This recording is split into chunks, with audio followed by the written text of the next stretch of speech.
I take refuge until I am awakened in the Buddha, the Dharma, and the Saṅgha.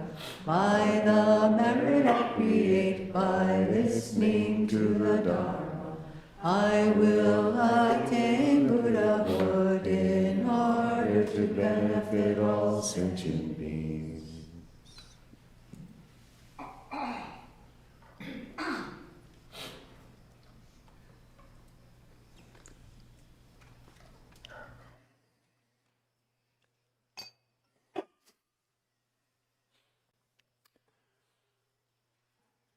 Okay, welcome to the penultimate session of our resounding of the Transcendent State of Wisdom in 8,000 Lines. This afternoon, we have a cluster of three also short chapters. It'll be a relatively short session for the recitation itself. So, as we have been doing, we'll just take a quiet moment, and then I'll ring the gong, and we'll begin.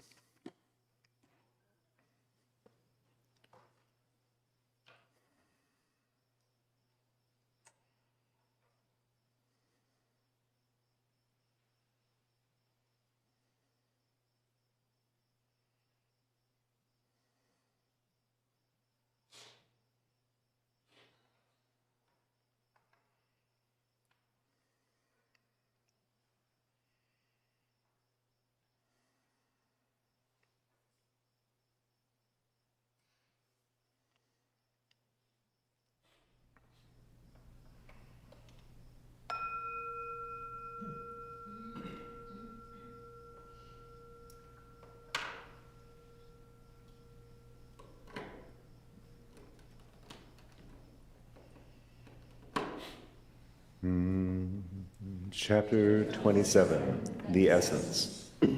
Then the Venerable Shariputra said to the Venerable Subhuti, "Ah, Venerable Subhuti, any bodhisattva great being who goes about life in this transcendent state of wisdom goes about life in the essence."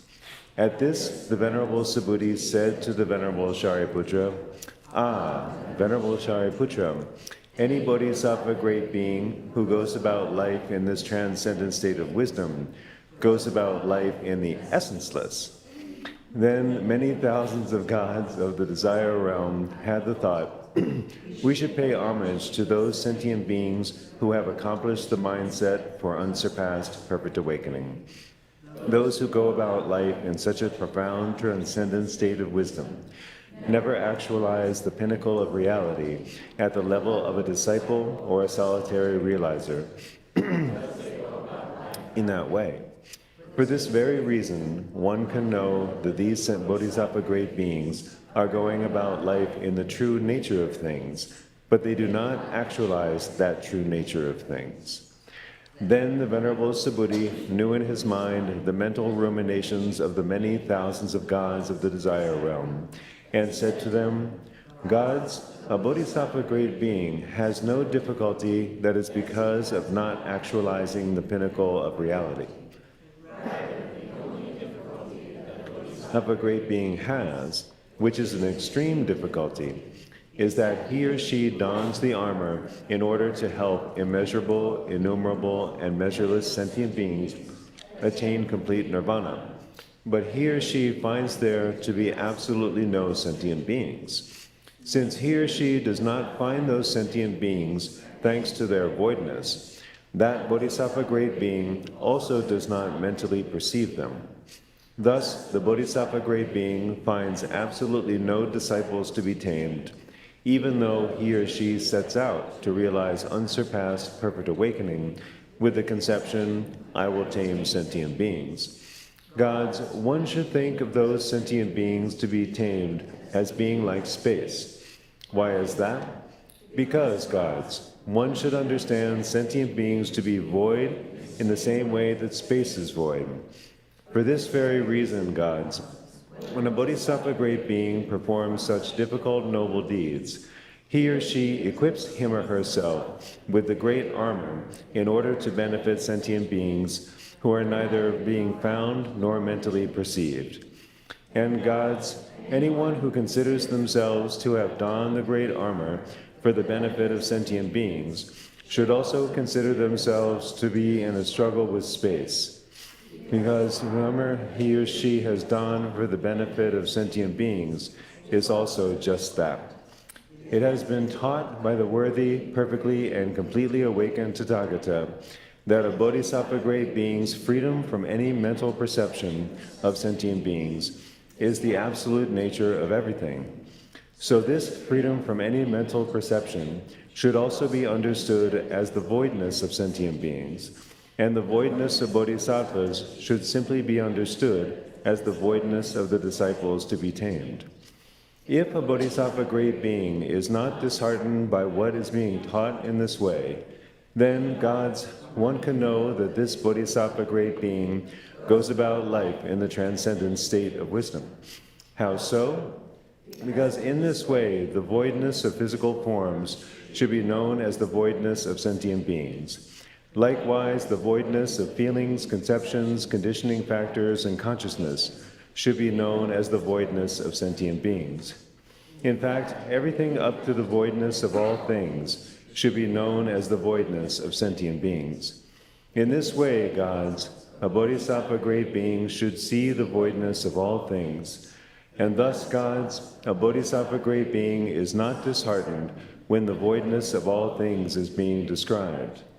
Since the bodhisattva great being is not disheartened, he or she goes about life in the Transcendent state of wisdom. Then the Blessed One, who was already aware of this exchange, asked the Venerable Subhuti, Subhuti, what is the reason that a bodhisattva great being is not disheartened when the voidness of all things is being taught? Subhuti said, Blessed One, a bodhisattva great being is not disheartened because of voidness. For this reason, Blessed One, when the voidness of all things is being taught, he or she is not disheartened, nor is a thing disheartened.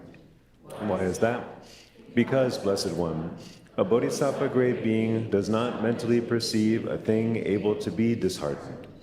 No, Blessed One, does he or she mentally perceive a thing by which anything could be disheartened? Yes, Subhuti, that is true, said the Blessed One. Nevertheless, when this is being described, taught, explicated, or expounded in this way, if a bodhisattva great being is not disheartened, dejected, sunk in despondency, deflated, or depressed, and if his or her mental attitude does not become discouraged, shattered, frightened, terrified, or stricken with terror, then he or she goes about life in the transcendent state of wisdom. So it is, Blessed One, so it is, Sugata, replied Subhuti. If a bodhisattva great being goes about life like this, he or she goes about life in the transcendent state of wisdom. All the gods, including Indra, Brahma, the earth lords, and Ishana, and all the sages, together with their male and female followers, will pay homage from a distance with their hands cupped in respect to any bodhisattva great being going about life in this way. The Blessed One said, Subhuti, not only will all the gods, including Indra, Brahma, the earth lords, and Ishana, and all the sages, together with their male and female followers, pay homage from a distance with their hands cupped in respect to any bodhisattva great being going about life in this way. But also, Subhuti, Brahma Purohita and Brahma Parshadya heavens, and the gods of the heavens of Mahabrahma, Parita Abhashvara, Parita Shubha, Apramana Shubha, Subhakrishna, Anabraka, Punya Prasavam, Birhatpala, Ashamjina Sapa, Avirha, Atapa, Sudarshana, and Akanishta, all will pay homage from a distance with their hands cupped in respect to the bodhisattva great being going about life in this way. Also, Subhuti, those worthy, perfectly and completely awakened Tathāgatas who presently reside, stay, and spend time as blessed Buddhas in immeasurable and innumerable world systems will look with their Buddha eyes upon the Bodhisattva great being going about life in this way. They will offer their support and keep in mind any Bodhisattva great being going about life in this way. Nonetheless, Subhuti, one should remember that when a Bodhisattva great being beyond regressing from unsurpassed perfect awakening is supported and kept in mind by the worthy, perfectly and completely awakened Tathāgatas, then neither Mara nor anyone else can create obstacles for him or her. Why is that? Subhuti, suppose that all the sentient beings in a billionfold great order world system were to become pernicious Maras.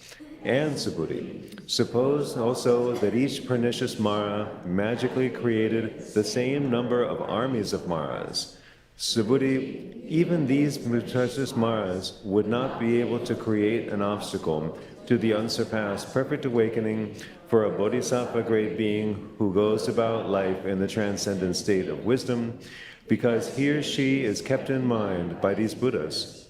So, Subhuti, set aside all the sentient beings in 1 billionfold great order world system, being pernicious Maras. Suppose that all the sentient beings in all the billionfold great order world systems, equal in number to the grains of sand in the river Ganges, were to become Maras. Even this number of Maras would not be able to create any obstacle to the unsurpassed perfect awakening of a Bodhisattva great being who goes about life in the transcendent state of wisdom, because he or she is kept in mind by the Buddhas. Subhuti, there are two qualities that make a Bodhisattva great being unassailable by the pernicious Mara or his demon cohort. What are these two? To be precise, these qualities are that he or she does not abandon any sentient beings, and that he or she regards all things from the perspective of emptiness. Subhuti, any Bodhisattva great being endowed with these two qualities is unassailable by the pernicious Mara or his demon cohort. Subhuti, there are two other qualities that make a Bodhisattva great being unassailable by the pernicious Mara or his demon cohort. What are these two? To be precise, these qualities are that a Bodhisattva great being does as he or she says, and that he or she is kept in mind by the blessed Buddhas. Subhuti, any Bodhisattva great being endowed with these two other qualities is unassailable by the pernicious Mara or his demon cohort. Subhuti, even the gods will think being in this way. When they do, they will want to ask questions, fully pursue their questions with him or her, and serve him or her. They will also encourage that Bodhisattva great being, saying, "Noble son or daughter, you will quickly realize unsurpassed perfect awakening. Therefore, noble son or daughter, you should abide in this very state, this transcendent state of wisdom." Why is that? Because, noble son or daughter, if you abide in this very state, you will become a protector for those sentient beings without a protector, a shelter for those without shelter, a refuge for those without refuge, a sanctuary for those without sanctuary, an ultimate resort for those without an ultimate resort, an island for those without an island, a light for those in darkness, a leader for those without a leader, a resting place for those without rest, and a reference point and guide along the path for those without any reference point who have lost their way. Saying things like this, those gods will encourage him or her.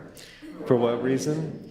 It is because the blessed Buddhas presently residing, staying, and spending time in immeasurable and innumerable world systems, surrounded by their Saṅgha of monks and attended by their community of bodhisattvas, will teach the Dharma to such a bodhisattva great being, abiding in this transcendent state of wisdom. They will also utter proclamations by announcing the names, familial lineages, powers, good qualities, and forms of those bodhisattva great beings who abide in the transcendent state of wisdom and go about life with these kinds of positive qualities, namely the positive qualities of abiding in the transcendent state of wisdom. Subhuti, it is just as, for example, the way that I presently teach the Dharma and utter proclamations, announcing the names, familial lineages, powers, good qualities, and forms of the Bodhisattva Great Being Ratnaketu, the Bodhisattva Great Being Shikin, of great beings who are presently going about their lives engaged in spiritual practice in the presence of the worthy, perfectly and completely awakened Tathāgata Akshobhya. Likewise, Subhuti, those blessed Buddhas are now teaching names, familial lineages, powers, good qualities, and forms of those Bodhisattva great beings in my Buddha field, at their lives, engaged in spiritual practice, and abiding in this transcendent state of wisdom. Subhuti asked, Blessed One, are those blessed Buddhas teaching the Dharma and uttering proclamations by announcing the names, familial lineages, powers, good qualities, and forms of absolutely all Bodhisattva great beings? The Blessed One said, No, Subhuti. Those blessed Buddhas are not teaching the Dharma and uttering proclamations by announcing the names, familial lineages, powers, good qualities, and forms of all Bodhisattva great beings. Rather, those blessed Buddhas are teaching the Dharma and uttering proclamations by announcing powers, good qualities, and forms of only those Bodhisattva great beings beyond regressing and devoid of all attachments. Subhuti asked, Blessed One, aside from any Bodhisattva great being beyond regressing, are there any other Bodhisattva great beings to whom those blessed Buddhas teach the Dharma, and about whom they utter proclamations by announcing their names, familial lineages, powers, good qualities, and forms? The Blessed One said, Subhuti, aside from the Bodhisattva great beings beyond regressing, the blessed Buddhas are teaching the Dharma to those persons on the Bodhisattva path with certain abilities from helpful external factors. The blessed Buddhas are also uttering proclamations by announcing their names, familial lineages, powers, good qualities, and forms. But who are they? Subhuti, they are persons on the Bodhisattva path presently performing the practices of a Bodhisattva and abiding by training in the Bodhisattva's way of going about life in the presence of the worthy, perfectly and completely awakened Tathāgata Akshobhya. Subhuti, there are also other persons on the Bodhisattva path presently performing the practices of a Bodhisattva and abiding by training in the Bodhisattva's way of life in the presence of the Bodhisattva Ratnaketu. So, aside from those Bodhisattva great beings beyond regressing, the blessed Buddhas are teaching them the Dharma and uttering proclamations by announcing their names, familial lineages, powers, good qualities, and forms. Also, beyond just those, Subhuti, there are Bodhisattva great beings going about life in the transcendent state of wisdom, who, despite not yet having reached the stage of accepting that all things are free of arising, have the firm conviction that all things are free of arising. There are no Bodhisattva beings who, despite not having advanced to the level beyond regressing, where they attain mastery over everything, have firm conviction in all things subsiding. Subhuti, the blessed Buddhas also are uttering proclamations by announcing the names, familial lineages, powers, good qualities, and forms of those Bodhisattva great beings, abiding even in these states. However, Subhuti, those blessed Buddhas are teaching the Dharma just to those who have eschewed the levels of disciples and solitary realizers in favor of only attaining the level of a Buddha, so that they too will be foreordained for unsurpassed perfect awakening. Those blessed Buddhas are also uttering proclamations by announcing the names, familial lineages, powers, good qualities, and forms of those Bodhisattva great beings. Why is that? Because, Subhuti, the blessed Buddhas are teaching the Dharma and uttering proclamations by announcing the names, familial lineages, powers, good qualities, and forms of those Bodhisattvas going about life in the transcendent state of wisdom in that way. Furthermore, Subhuti, once those Bodhisattva great beings listen to this profound transcendent state of wisdom being taught, They will have firm conviction and not become confused, worried, or doubtful. They will listen fully with firm conviction, thinking, it is exactly the way the worthy, perfectly and completely awakened Tathāgata is teaching. Also, they will develop the proper mindset, thinking, we should listen fully to this transcendent state of wisdom in the presence of the worthy, perfectly and completely awakened Tathāgata Akshobhya. Then they will listen to this profound, transcendent state of wisdom while going about life engaged in spiritual practice in the Buddha field of Akshobhya, surrounded by persons on the Bodhisattva path, and they will have firm conviction in it. Because of their firm conviction in this transcendent state of wisdom, those Bodhisattva great beings will also have firm conviction in the way that the Tathāgata taught it, and they will reside in the state beyond regressing. Subhuti, I am saying that even just listening to the transcendent state of wisdom is extremely helpful. How much more so is having firm conviction in it? With such firm conviction, those Bodhisattva great beings will adhere to the actual nature and progress along the path toward the actual nature. After adhering to the actual nature and progressing along the path toward it, they will come to reside in that actual nature. After residing in the actual nature and the state of complete knowing, they will teach the Dharma. Subhuti asked, Blessed One, if one does not mentally perceive anything other than the actual nature, then, Blessed One, what thing will reside in the actual nature? What is it that will realize unsurpassed perfect awakening? And what is it that will teach this Dharma? At this, the Blessed One said to the Venerable Subhuti, Subhuti, what you asked is this. If one does not mentally perceive anything other than the actual nature, then what thing will reside in the actual nature? What is it that will realize unsurpassed perfect awakening? And what is it that will teach this Dharma? Subhuti, apart from the actual nature, one mentally perceives no other thing that will reside in the actual nature. First of all, Subhuti, since one does not mentally perceive the actual nature itself, how much less so someone residing in that actual nature? Next, Subhuti, the actual nature does not realize unsurpassed perfect awakening. Subhuti, one does not even mentally perceive anything that has realized unsurpassed perfect awakening, is realizing it, or will realize it. Finally, Subhuti, the actual nature does not teach the Dharma.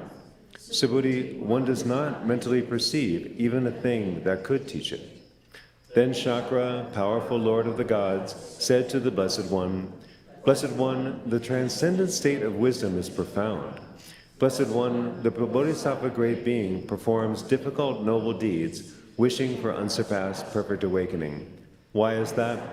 Because, Blessed One, no thing, in fact, resides in the actual nature, nor does anything realize unsurpassed perfect awakening, nor does anyone teach the Dharma.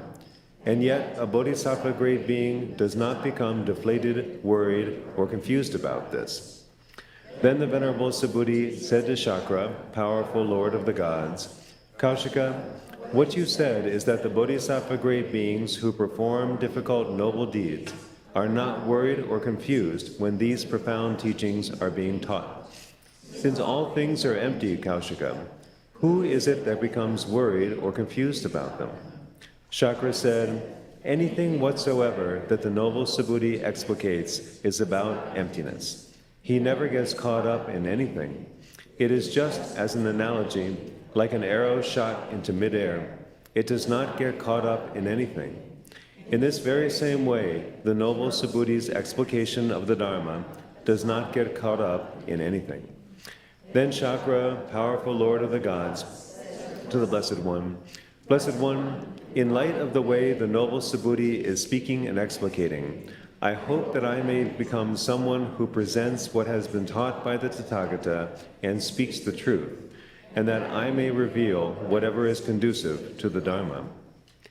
At this, the Blessed One said to Shakra, powerful Lord of the gods, Kaushika, what you are saying is so. It is so, Kaushika, it is so. What has been taught by the Tathāgata and speaking the truth, you are revealing what is conducive to the Dharma. Why is that?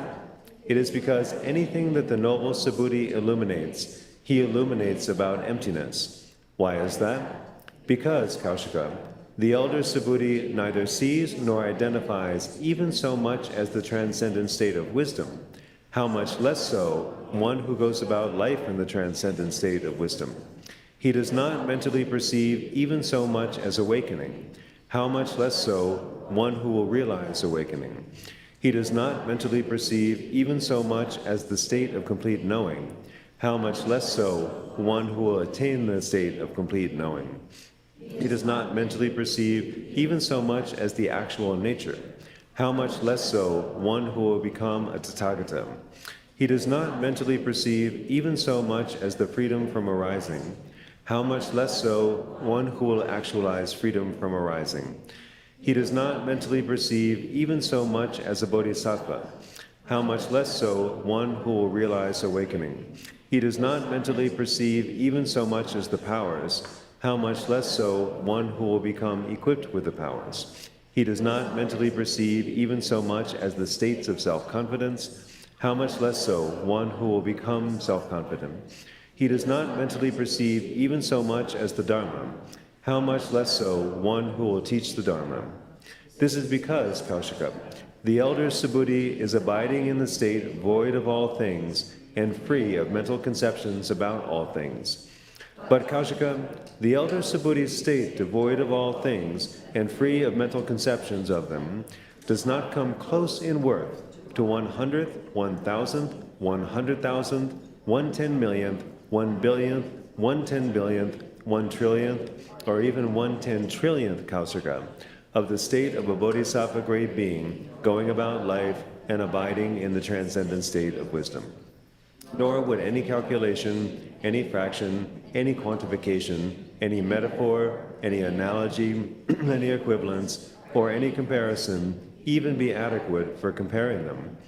This is because, leaving aside the Tathāgata, Kaushika, the state of a bodhisattva grade being going about life and abiding in this transcendent state of wisdom surpasses all other states.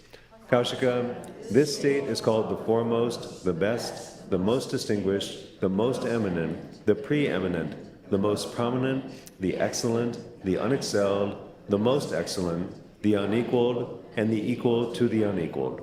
This state of a bodhisattva grade being, going about life and abiding in the transcendent state of wisdom, surpasses the states of the disciples and solitary realizers. Therefore, Kaushika, any son or daughter who wishes to reach the foremost, the best, the most distinguished, the most eminent, the preeminent, the most prominent, the excellent, the unexcelled, the most excellent, the unequaled, and the equal to the unequaled, should abide in the state of the bodhisattva grade being, going about life and abiding in the transcendent state of wisdom. This ends the chapter, The Essence, the 27th chapter in the noble transcendent state of wisdom in 8,000 lines.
Chapter 28, Avakirna Kusama.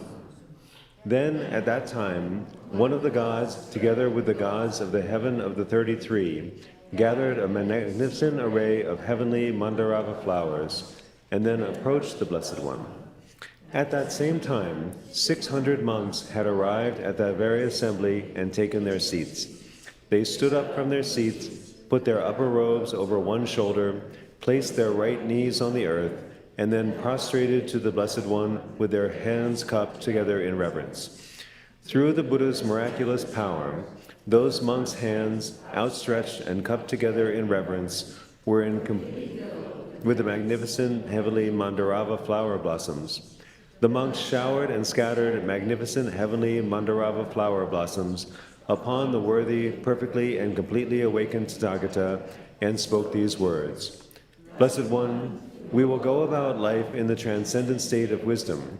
Blessed One, we will abide in this supreme state, the transcendent state of wisdom. Then, at that moment, the Blessed One manifested a smile. But as is the true nature of blessed Buddhas, when they manifest a smile, a multicolored variety of light rays, blue, yellow, red, white, bright red, clear, silver, and gold, emerged from the mouth of the Blessed One and radiated to infinite and limitless world systems. After having ascended as far as the Brahma world, the light rays returned once again, circled to the right 3 times around the Blessed One, and then disappeared into the Blessed One's forehead. Then the Venerable Ānanda stood up from his seat, put his upper robe over one shoulder, placed his right knee on the earth, prostrated to the Blessed One with his hands cupped together in reverence, and said, Blessed One, given that worthy, perfectly, and completely awakened Tathāgatas do not manifest smiles without causes and conditions, what is the cause and what are the conditions for your manifesting this smile? At this, the Blessed One said to the Venerable Ānanda, Ānanda, in a future time, during the star-like eon, these 600 monks will realize unsurpassed perfect awakening, and once awakened, will teach the Dharma. And they will all name Avakirna Kusama. For the perfectly and completely awakened Tathāgatas, they will be teachers in the world. Also, Ānanda, all the worthy, perfectly and completely awakened Tathāgatas with the name Avakirna Kusama will have the same Saṅgha of disciples. And all the worthy, perfectly and completely awakened Tathāgatas with the name Avakirna Kusama will have the exact same 20,000 eon lifespan, and the extensive teachings given by each and every one of them will be received far and wide among gods and humans, so that the genuine Dharma of absolutely all of them will remain for an equal time period, each for exactly 20,000 eons.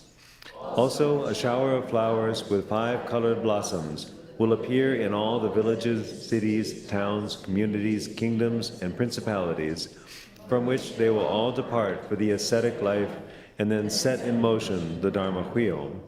And also in those places where they subsequently enter, abide, or depart, whenever they are entering, abiding, or departing there. Therefore, Ānanda, those bodhisattva great beings who wish to abide in this final state should abide in the transcendent state of wisdom. That is to say, Ānanda, those who wish to abide in the state of a Tathāgata should abide in the transcendent state of wisdom. For Ānanda, one can conclude that to be born here among humans, those bodhisattva great beings who will go about life in the transcendent state of wisdom will have died in their previous life, either in the human realm or else in the Tushita heaven. Why there? Because this transcendent state of wisdom will spread widely among humans and among Tushita gods. Ānanda, if bodhisattva great beings go about life in the transcendent state of wisdom, take it in, keep it in mind, chant it, master it, pass it on, teach it, expound it, explain it, recite it, or even just write it out, and in doing so help other bodhisattva great beings see it clearly, help them take on the practice of it, help them be enthusiastic about it, and help them rejoice in it, then one should know that these bodhisattva great beings are watched over by the Tathāgatas. Ānanda, one should know that those bodhisattva great beings have planted the roots of virtue in the presence of worthy, perfectly and completely awakened Tathāgatas. That is to say, there should be no doubt that any bodhisattva great beings who train in this transcendent state of wisdom without being stricken with fear have planted the roots of virtue to train in this transcendent state of wisdom, not merely in the presence of disciples and solitary realizers, but rather in the presence of worthy, perfectly and completely awakened Tathāgatas. Ānanda, if those bodhisattva great beings take in this transcendent state of wisdom, keep it in mind, chant it, master it, pass it on, teach it, expound it, explain it, recite it, write it out, and follow it, based on its meaning, contents, and methods, then one can conclude that they must previously have been face to face with the worthy, perfectly and completely awakened Tathāgatas. Also, if these bodhisattva great beings never criticized this transcendent state of wisdom, reject it, resent it, suppress it, repudiate it, dismiss it, or wish to obstruct it, then one should know that they must have performed some service to the former conquerors. Beyond even that, Ānanda, if bodhisattva great beings do not renounce their aspiration to attain unsurpassed perfect awakening, then accordingly the roots of virtue that they planted in the presence of the worthy, perfectly and completely awakened Tathāgatas will not ripen to bring such bodhisattva great beings to the state of a disciple or the state of a solitary realizer, but instead, for the most part, Ānanda, to their observantly going about their lives in the transcendent state of wisdom. Therefore, Ānanda, I am entrusting this transcendent state of wisdom to you, and I am transmitting it to you in the form of syllables to ensure to a greater degree that it be taken in, kept in mind, chanted, mastered, and passed on so that it does not disappear for a long time. Ānanda, if, excluding the transcendent state of wisdom, you were to take in all the Dharma teachings that you have personally been taught by me, and subsequently lose them, set them aside, and forget them, then the offense you would commit against me would not be so serious. However, Ānanda, if you lose, set aside, or forget even a word or phrase connected with the transcendent state of wisdom, then you would be committing a serious offense against me, and it would not please my heart. Also, Ānanda, if you were to take in the transcendent state of wisdom and subsequently lose it, set it aside, or forget it, not pay tribute to it, not revere it, not respect it, not venerate it, not honor it, and not tend to it, then you would not be paying tribute to the past, present, and future blessed Buddhas, not be revering them, not be respecting them, not be venerating them, not be honoring them, and not be tending to them.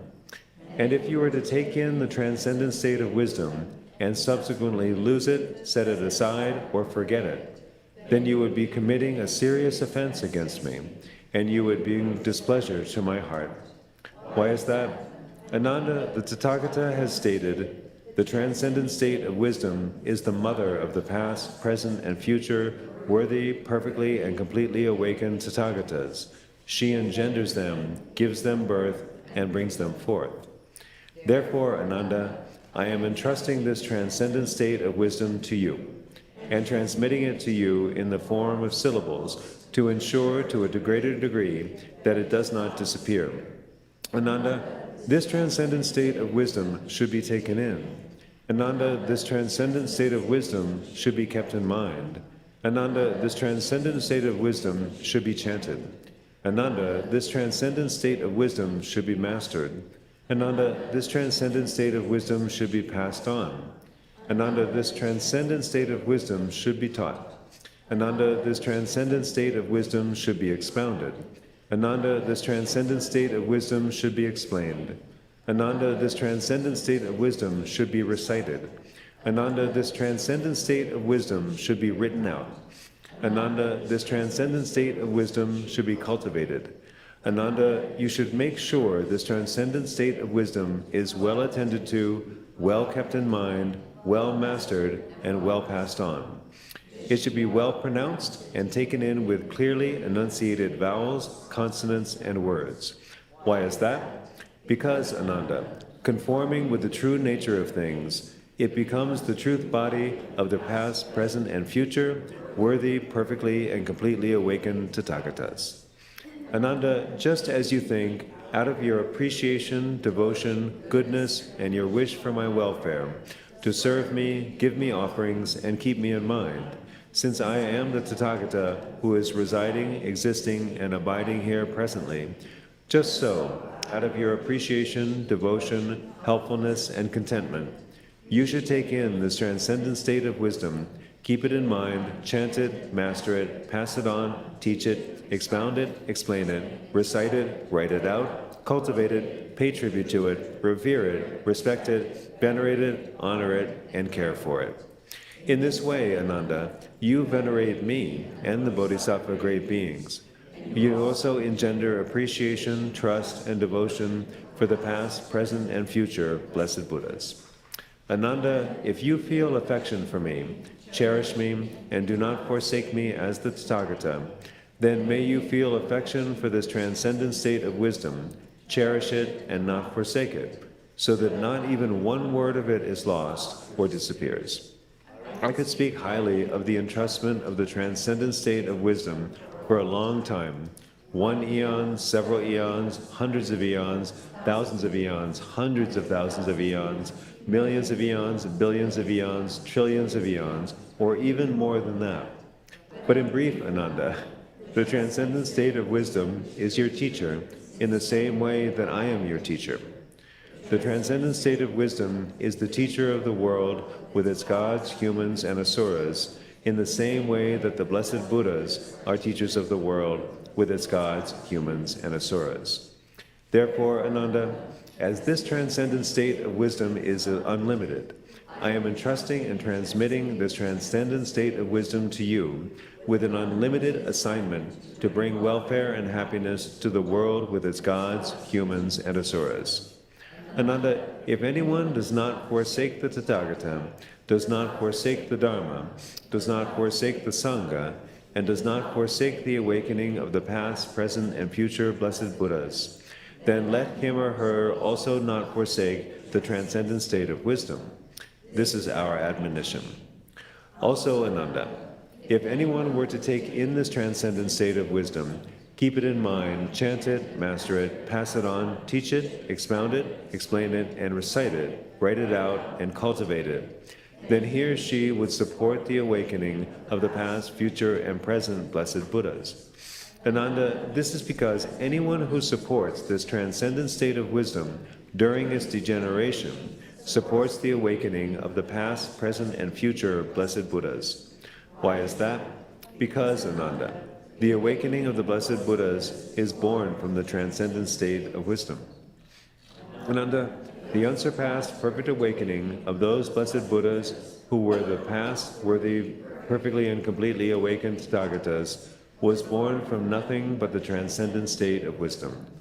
Ānanda, the unsurpassed perfectly awakening of those blessed Buddhas who will be the future worthy, perfectly and completely awakened Tathāgatas, will be born from nothing but the transcendent state of wisdom.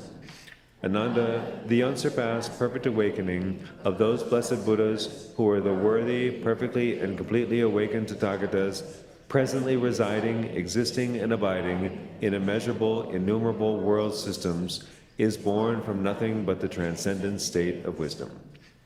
Therefore, Ānanda, any bodhisattva great being who wishes to realize unsurpassed perfect awakening and wishes to train in the 6 transcendent states should listen to this very transcendent state of wisdom, take it in, keep it in mind, chant it, master it, pass it on, teach it, expound it, explain it, recite it, and write it out.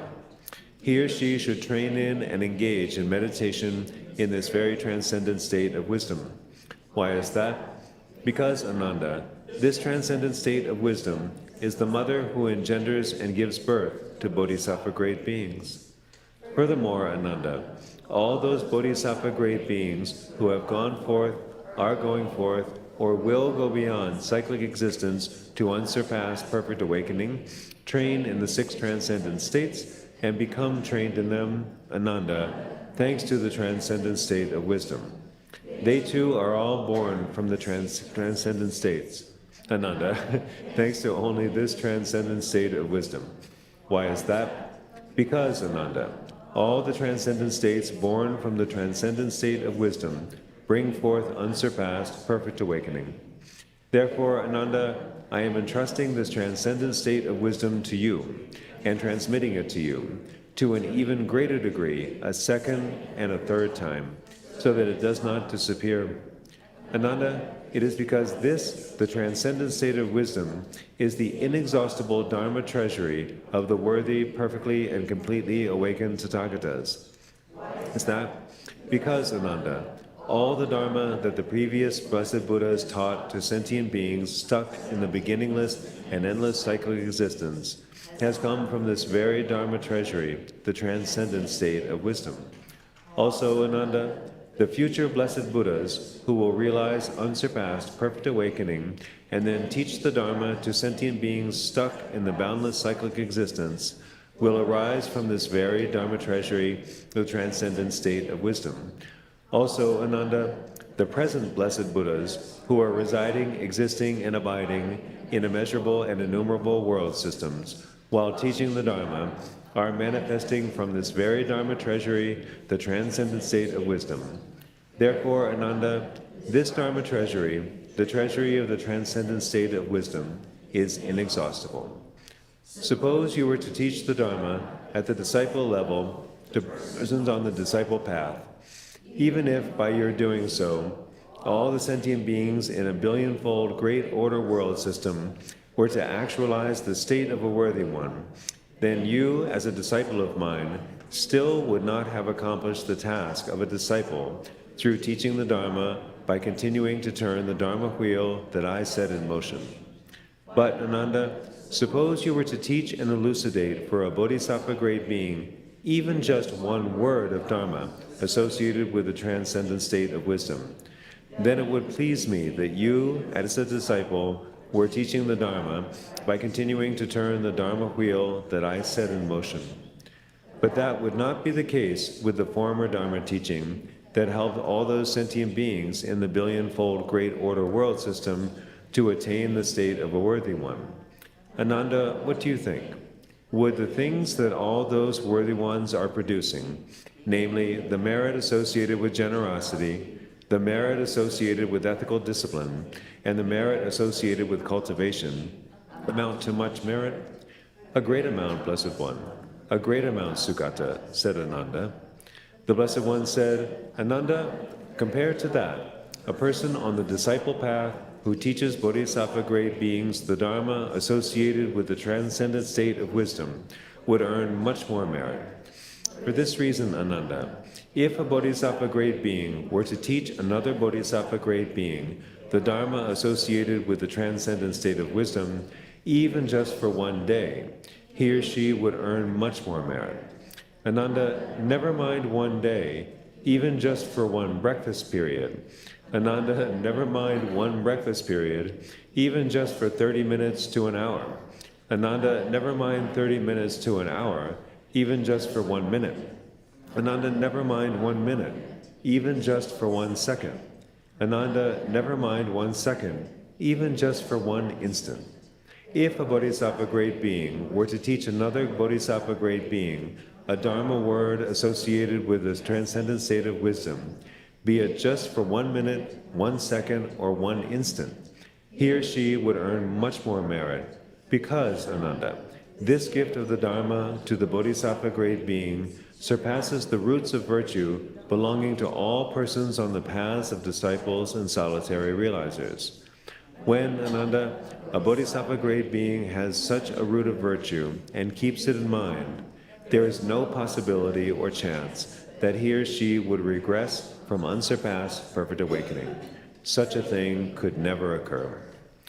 Then, at that time, the Blessed One created a magical display such that, through the miraculous power of the Buddha, everyone there, including the 4 assemblies consisting of the monks, nuns, male lay devotees, and female lay devotees, along with the gods, nagas, benevolent spirits, Gandharvas, Asuras, Garudas, Kinnaras, Maharagas, humans, and other non-humans, came to see the worthy, perfectly and completely awakened Tathāgata Akshobhya, teaching the Dharma, surrounded by a retinue of monks and flanked by a gathering of bodhisattvas.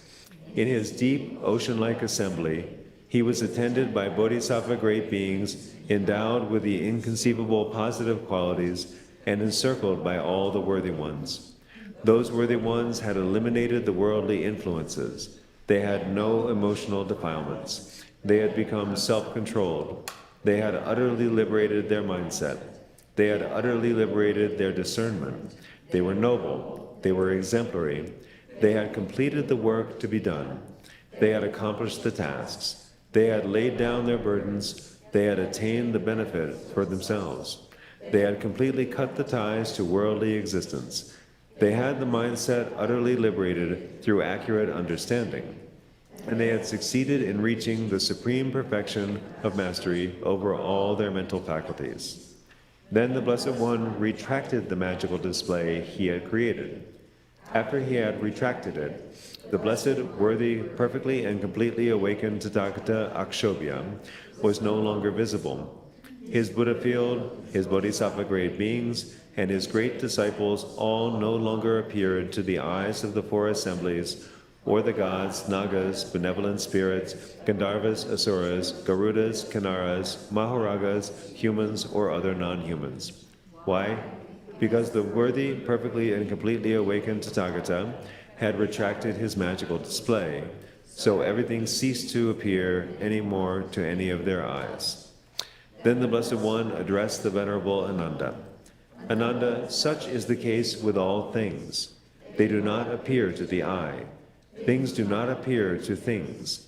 No things see things. No things know things. Why is that? Because, Ānanda, nothing is a knower, a seer, or has the capacity to do anything. Why is that? Because, Ānanda, all things are actionless in the same way that space is actionless. All things are inconceivable, just as an illusory person is. There is not anything that is experiencing due to there not being an existent thing. Ānanda, by going about life in this way, a bodhisattva grade being goes about life in the transcendent state of wisdom. She does not habitually fixate on anything. Ānanda, by training in this way, a bodhisattva grade being trains in the transcendent state of wisdom. Any bodhisattva grade being who wishes to obtain the great awakening, the supreme perfection of all trainings, should train in the transcendent state of wisdom. Why is that? Because, Ānanda, among all the trainings, this training is called the foremost, the best, the most distinguished, the most eminent, the preeminent, the most prominent, the excellent, the unexcelled, the most excellent, the unequaled, and the equal to the unequaled. In terms of its providing protection to those without a protector, it's bringing benefit to the whole world, it's bringing happiness to the whole world, it's being recommended by the Buddha, and it's being praised by the Buddha. Ānanda, because the worthy, perfectly and completely awakened Tathāgatas have trained in this transcendent state of wisdom and have remained in this training, could, with a single big toe, lift up this entire billionfold great order world system and let it drop again, without them even thinking that they had lifted up this billionfold great order world system or let it drop. Why is that? Because the transcendent state of wisdom is endowed with immeasurable and innumerable positive qualities. Ānanda, the blessed Buddhas have trained in the training of this transcendent state of wisdom, and they have attained freedom from attachment toward all things past, present, and future. So, Ānanda, however many trainings there are in the past, present, and future, Ānanda, among them all, it is this very training in the transcendent state of wisdom that is called the foremost, the best, the most distinguished, the most eminent, the preeminent, the most prominent, the excellent, the unexcelled, the most excellent, the unequaled, and the equal to the unequaled.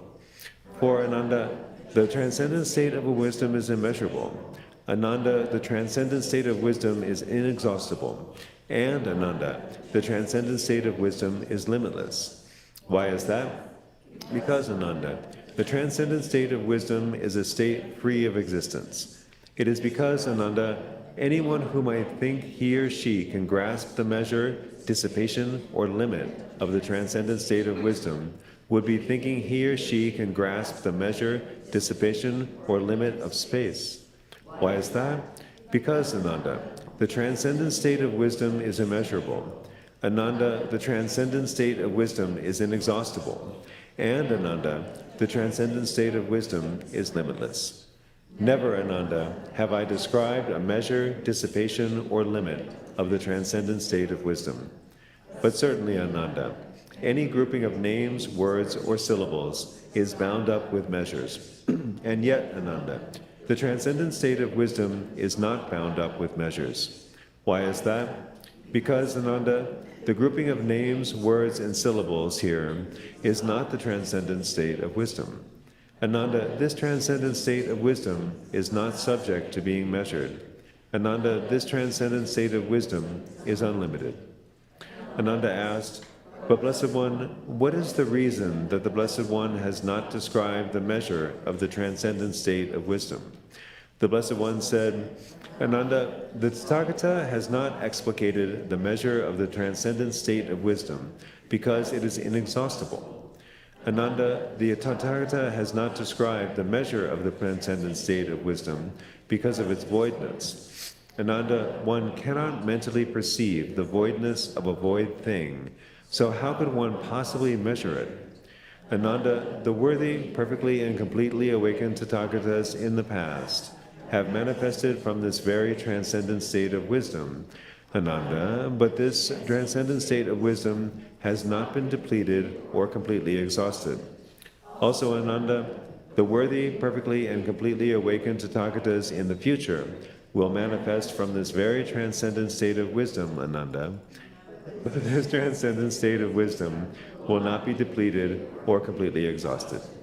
Also, Ānanda, those worthy, perfectly and completely awakened Tathāgatas who are presently residing, existing, and abiding in immeasurable and innumerable world systems are manifesting from this very transcendent state of wisdom, Ānanda.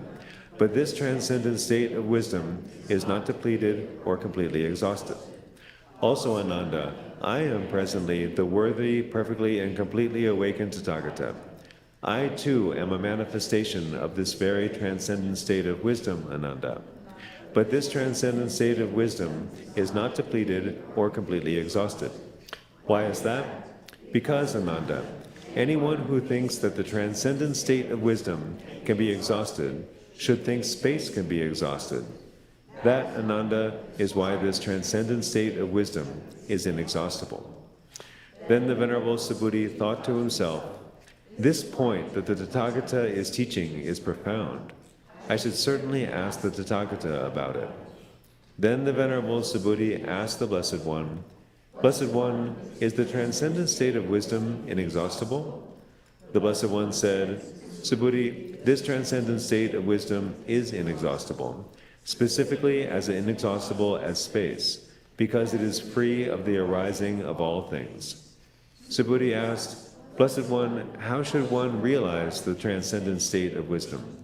The Blessed One said, "Subhuti, the Bodhisattva grade being should realize this transcendent state of wisdom through the inexhaustibility of physical forms. Likewise, the Bodhisattva grade being should realize this transcendent state of wisdom through the inexhaustibility of feelings, conceptions, conditioning factors, and consciousness.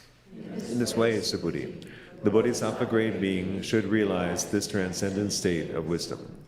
Subhuti, the Bodhisattva grade being should realize this transcendent state of wisdom through the inexhaustibility of ignorance. Likewise, the Bodhisattva grade being should realize this transcendent state of wisdom through the inexhaustibility of karmic conditioning factors, through the inexhaustibility of consciousness, through the inexhaustibility of mentality and physical form, through the inexhaustibility of the six bases, through the inexhaustibility of contact, through the inexhaustibility of craving, through the inexhaustibility of clinging, through the inexhaustibility of becoming, through the inexhaustibility of birth, through the inexhaustibility of aging, and through the inexhaustibility of dying. The Bodhisattva grade being should realize this transcendent state of wisdom through the inexhaustibility of the mental disturbances of grief, lamentation, suffering, and despair. Subhuti, that is how a Bodhisattva grade being surveys dependent arising free from the two extremes. Subhuti, by surveying it in this way, a Bodhisattva grade being surveys dependent arising as lacking either beginning, middle, or end.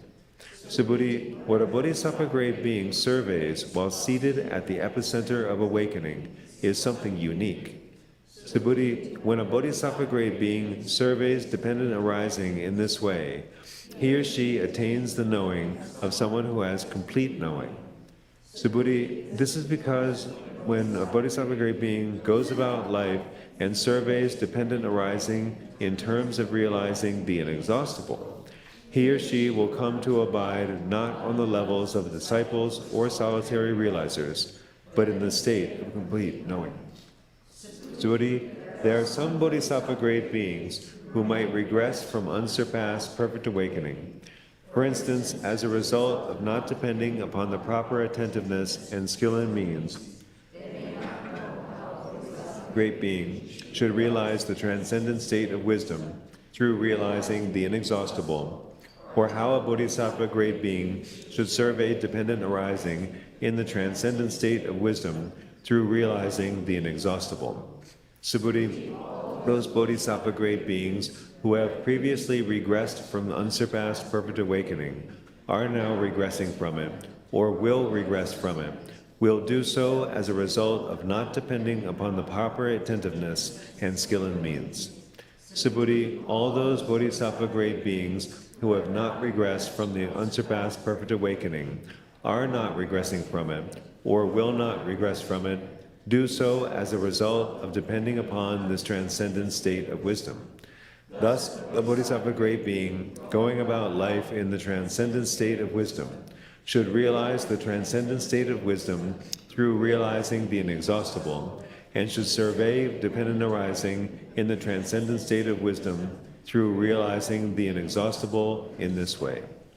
But that said, Subhuti, when a bodhisattva grade being surveys dependent arising in this way, he or she does not identify anything that arises without a cause. He or she also does not identify anything that is permanent, fixed, lasting, or qualitatively unchanging.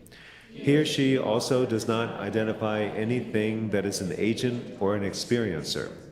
Subhuti, when a bodhisattva grade being realizes this transcendent state of wisdom through realizing the inexhaustible about life in this transcendent state of wisdom, that is how he or she surveys dependent arising.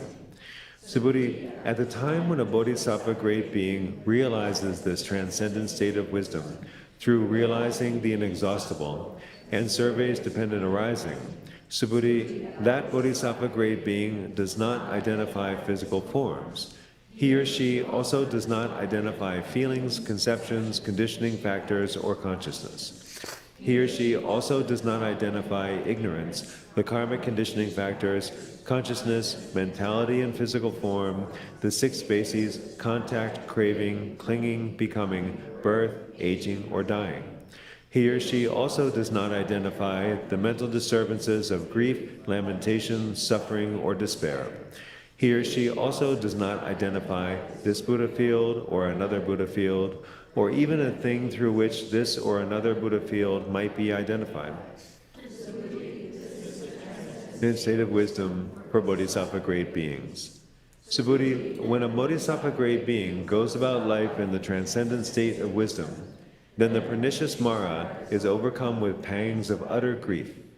As an analogy, it is just like a person who is overcome with pangs of utter grief when his mother and father are dying. In the very same way, Subhuti, when a bodhisattva grade being goes about life in the transcendent state of wisdom, then the pernicious Mara is overcome with pangs of utter grief. Subhuti asked, Blessed One, is just a single pernicious Mara overcome with pangs of utter grief, or are many pernicious Maras overcome with pangs of utter grief? Are all the pernicious Maras in the billion-fold Great Order world system? At this, the Blessed One said to Subhuti, Subhuti, at the time when a bodhisattva grade being is abiding in the transcendent state of wisdom,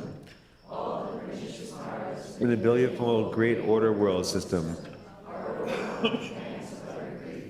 and do not enjoy sitting on their own thrones. Why is that? Because, Subhuti, When a bodhisattva grade being abides in the transcendent state of wisdom, no one in the world, with its gods, humans, and asuras, can find any vulnerability in such a bodhisattva grade being, or gain any foothold to take possession of him or her, so that in doing so they can harm the bodhisattva grade being, awakening. Therefore, Subhuti, any bodhisattva grade being who wishes to realize unsurpassed perfect awakening should go about life in the transcendent state of wisdom. Why is that? Because, Subhuti, when a bodhisattva grade being goes about life in the transcendent state of wisdom, he or she perfects the cultivation of the transcendent states of generosity, ethical discipline, tolerant acceptance, heroic perseverance, and meditation. That is to say, Subhuti, when a bodhisattva grade being goes about life in the transcendent state of wisdom, he or she perfects the cultivation of all 6 transcendent states and perfects the cultivation of all the skills and means. When a bodhisattva grade being goes about life in this transcendent state of wisdom,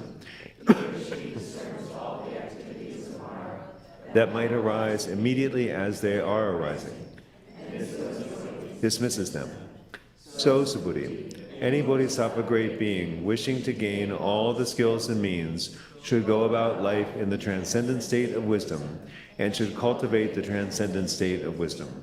Subhuti, at the time when a bodhisattva grade being is going about life in the transcendent state of wisdom and realizing the transcendent state of wisdom, then at that time, Subhuti, the bodhisattva grade being should keep in mind not merely those blessed Buddhas presently residing, existing, and abiding in immeasurable and innumerable world systems, but also their state of complete knowing, or, more precisely, the transcendent state of wisdom, because they are born from this alone.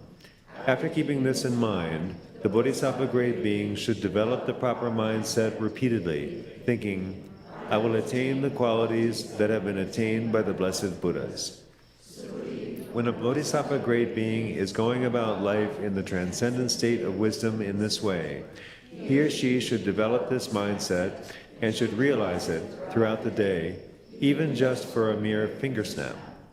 Even if other bodhisattva grade beings who cling to mental perceptions were to give gifts for eons equal in number to the grains of sand in the river Ganges, any bodhisattva grade being who realizes this transcendent state of wisdom throughout the day, even just for a mere finger snap, would earn much more merit than those other bodhisattva grade beings who cling to mental perceptions. Such a bodhisattva grade being will come to abide in the state beyond regressing. One should also know that such a bodhisattva grade being who goes about life in this transcendent state of wisdom and develops this mindset throughout the day, even just for a mere finger snap, will be kept in mind by the Tathāgatas. What more can be said about someone who functions within this mindset on a daily basis? Subhuti, when a bodhisattva grade being is kept in mind by the Tathāgatas, what future birth should he or she look forward to? Subhuti, a bodhisattva grade being kept in mind by the Tathāgatas should look forward to nowhere other than unsurpassed perfect awakening. Yet since it is not possible for them to be reborn in the lower realms, one would expect them to be born in a heaven realm, that is to say, born into Buddha fields that never lack Tathāgatas, so that he or she will never be separate from the Tathāgatas and can also help other sentient beings ripen. Subhuti, when a bodhisattva grade being goes about life in the transcendent state of wisdom, realizes the transcendent state of wisdom, and develops this mindset too throughout the day, even just for a mere finger snap, such are the qualities and advantages he or she possesses. What more can be said about someone who functions within this mindset on a daily basis? Subhuti, it is just like, for example, the bodhisattva grade being called Gandhahastin, who is presently going about his life engaged in spiritual practice in the presence of the worthy, perfectly and completely awakened Tathāgata Akshobhya. This ends the chapter of Avakirna Kushima, the 28th chapter in the noble transcendent state of wisdom in 8,000 lines.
Chapter 29, The Approach.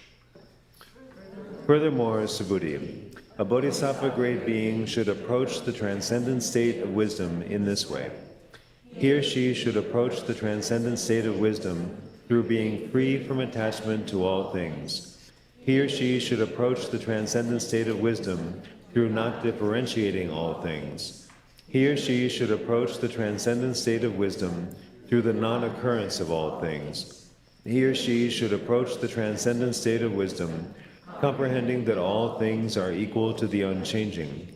He or she should approach the transcendent state of wisdom through wisely knowing the freedom from self and the freedom from representations. He or she should approach the transcendent state of wisdom, comprehending that all things are talked about by way of a mere name or conventional expression.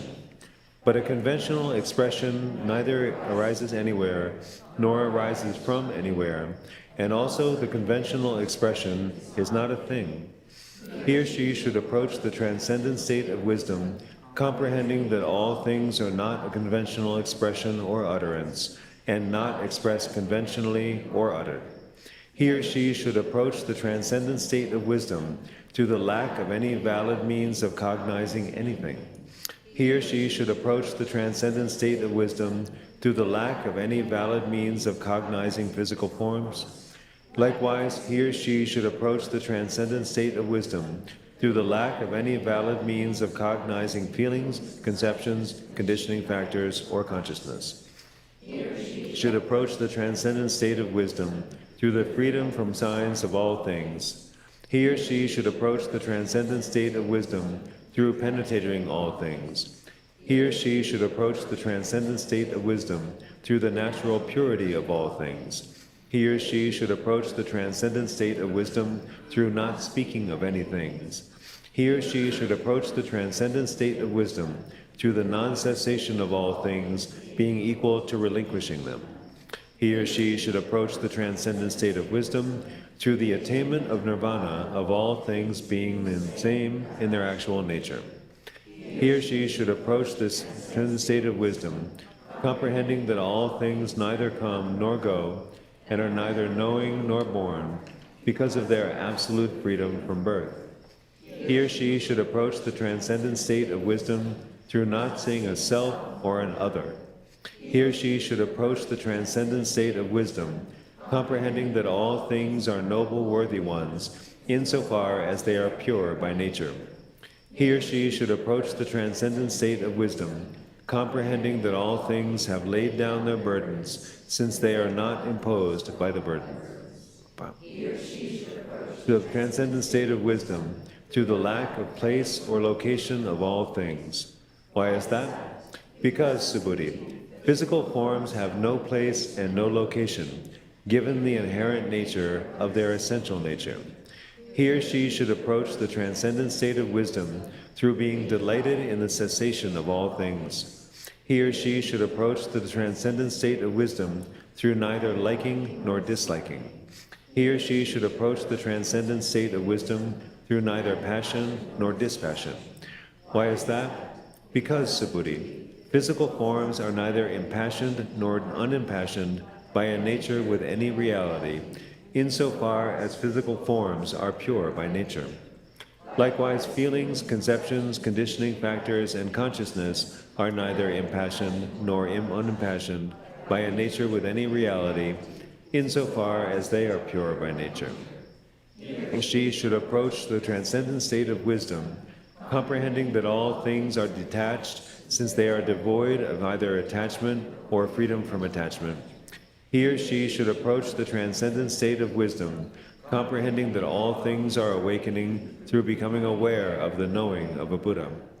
He or she should approach the transcendent state of wisdom as all things being empty, free from signs, and free from inclinations. He or she should approach the transcendent state of wisdom, comprehending that all things are medicine, since they are preceded by benevolence. He or she should approach the transcendent state of wisdom, comprehending that all things are due to abiding in benevolence, compassion, rejoicing, and impartiality. She should approach the transcendent state of wisdom, comprehending that all things are like Brahma, since faults do not arise in them because of their freedom from the arising of all faults. He or she should approach the transcendent state of wisdom, comprehending that all things are due to the freedom from inclination and freedom from revulsion. He or she should approach the limitlessness of the transcendent state of wisdom, through it being as limitless as the ocean. He or she should approach the limitlessness of the transcendent state of wisdom, through it being as limitless as the sky. He or she should approach the multifaceted nature of the transcendent state of wisdom, through its nature being as multifaceted as Mount Meru. He or she should approach the limitlessness of the transcendent state of wisdom, as the limitlessness of physical forms. Likewise, he or she should approach the limitlessness of the transcendent state of wisdom, as the limitlessness of feelings, conceptions, conditioning factors, and consciousness. He or she should approach the limitlessness of the transcendent state of wisdom, as illuminating limitlessly like the sun's halo of rays. He or she should approach the limitlessness of the transcendent state of wisdom, as the limitlessness of all sounds. He or she should approach the limitlessness of the transcendent state of wisdom as the limitlessness of the attainment of the Buddha's qualities. He or she should approach the limitlessness of the transcendent state of wisdom as the limitlessness of the accumulation of merit and knowledge by all the masses of sentient beings. Should approach the limitlessness of the transcendent state of wisdom as the limitlessness of the earth element. Likewise, he or she should approach the limitlessness of the transcendent state of wisdom as the limitlessness of the water element, the fire element, the wind element, the space element, and the consciousness element. He or she should approach the nature beyond measure of the transcendent state of wisdom as the nature beyond measure of gathering virtuous and unvirtuous qualities. He or she should approach the nature beyond measure of the transcendent state of wisdom as the nature beyond measure of gathering all the qualities. He or she should approach the limitlessness of the transcendent state of wisdom as having attained the limitlessness of all the qualities and meditative concentrations. He or she should approach the limitlessness of the transcendent state of wisdom as the limitlessness of all the qualities of a Buddha. He or she should approach the limitlessness of the transcendent state of wisdom as the limitlessness of all things. He or she should approach the limitlessness of the transcendent state of wisdom as the limitlessness of emptiness. He or she should approach the limitlessness of the transcendent state of wisdom as the limitlessness of mindsets and the components of mindsets. He or she should approach the limitlessness of the transcendent state of wisdom as the limitlessness of mental wanderings. He or she should approach the transcendent state of wisdom as the limitlessness as qualities are unlimited. He or she should approach the roaring of the transcendent state of wisdom as the roaring of a lion's roar. He or she should approach the inviolability, transcendent state of wisdom, as the unassailability of all things. Why is that? It is because physical forms are like the ocean. Likewise, feelings, conceptions, conditioning factors, and consciousness are like the ocean. Physical forms are like the sky. Likewise, feelings, conceptions, conditioning factors, and consciousness are like the sky. Physical forms are like the multifaceted Mount Meru. Likewise, feelings, conceptions, conditioning factors, and consciousness are like the multifaceted Mount Meru. Physical forms are like the limitless, and feelings, conceptions, conditioning factors, and consciousness are like the limitless. Physical forms are like the development of the sun's halo of rays. Likewise, feelings, conceptions, conditioning factors, and consciousness are like the development of the sun's halo of rays. Forms are as limitless as all sounds. Likewise, feelings, conceptions, conditioning factors, and consciousness are as limitless as all sounds. Physical forms are as limitless as all the masses of sentient beings. Likewise, feelings, conceptions, conditioning factors, and consciousness are as limitless as all the masses of sentient beings. Physical forms are as limitless as the attainment of all the qualities of a Buddha. Likewise, feelings, conceptions, conditioning factors, and consciousness are as limitless as the attainment of all the qualities of a Buddha. Physical forms are as limitless as the accumulation of merit and knowledge by all the masses of sentient beings. Likewise, feelings, conceptions, conditioning factors, and consciousness are as limitless as the accumulation of merit and knowledge by all the masses of sentient beings. Physical forms are like earth. Likewise, feelings, conceptions, conditioning factors, and consciousness are like earth. Physical forms are like water. Likewise, feelings, conceptions, conditioning factors, and consciousness are like water. Physical forms are like fire. Likewise, feelings, conceptions, conditioning factors, and consciousness are like fire. Physical forms are like wind. Likewise, feelings, conceptions, conditioning factors, and consciousness are like wind. Physical forms are like space. Likewise, feelings, conceptions, conditioning factors, and consciousness are like space. Physical forms are like consciousness. Likewise, feelings, conceptions, conditioning factors, and consciousness are like consciousness. Physical forms are devoid of gathering virtuous and non-virtuous qualities. Feelings, conceptions, conditioning factors, and consciousness are devoid of gathering virtuous and unvirtuous qualities. Physical forms are devoid of gathering all the qualities. Likewise, feelings, conceptions, conditioning factors, and consciousness are devoid of gathering all the qualities.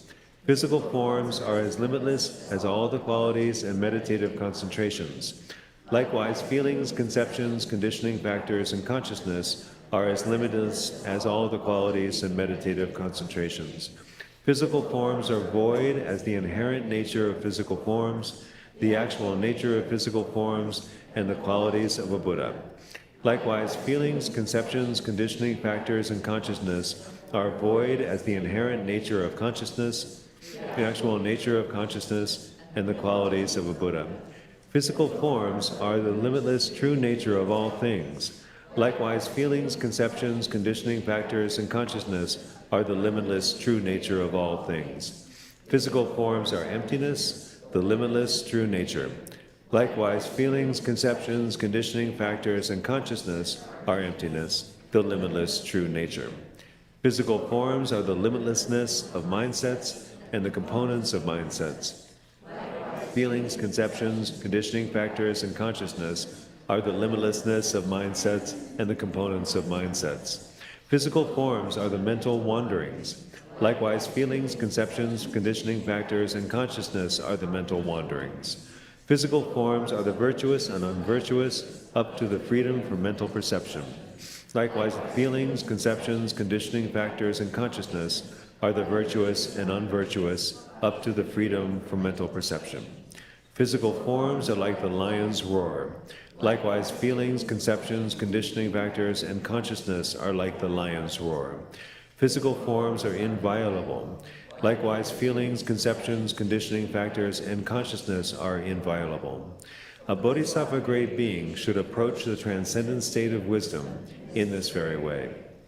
Subhuti, if a bodhisattva great being will approach, explore, get into, become aware of, contemplate, weigh, and investigate this transcendent state of wisdom, and cultivate it with attentiveness free from all self-deception and dishonesty, with attentiveness free from all conceit, with attentiveness free from self-superiority, with attentiveness free from all laziness, with attentiveness free from disparaging others, with attentiveness free from conceptions of oneself, with attentiveness free from conceptions of sentient beings, with attentiveness free from donations, tributes, and celebrity, with attentiveness free from the 5 obstructions, with attentiveness free from jealousy and envy, and with attentiveness free from all wavering, then it will not be difficult for him or her to attain the complete perfection of all the qualities, the complete perfection of the Buddha field,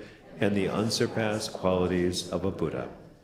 This ends the chapter, The Approach, the 29th chapter in the Noble Transcendent State of Wisdom in 8,000 Lines.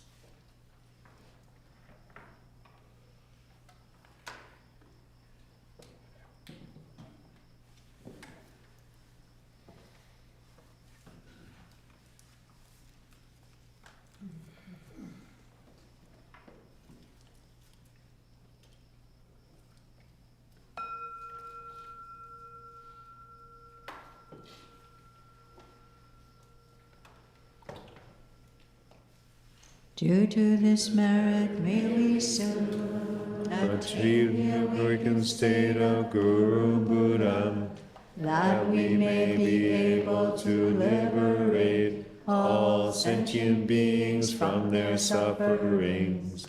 May the precious Bodhi mind, not yet born, arise and grow.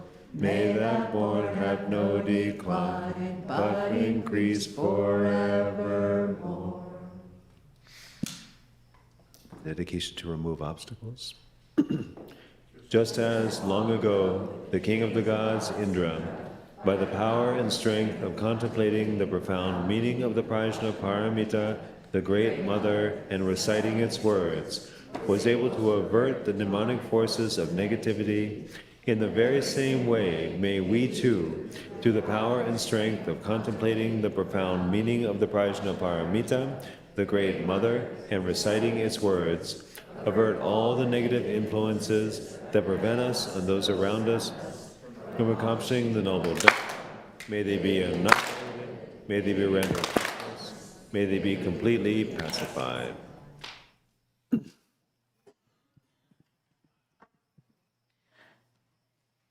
And now we will invite Venerable Children to come up if she would like to give us a brief talk in the remaining time.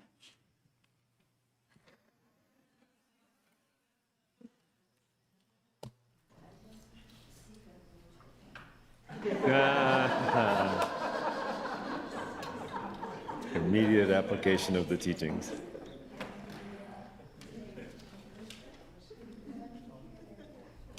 Yeah, that's...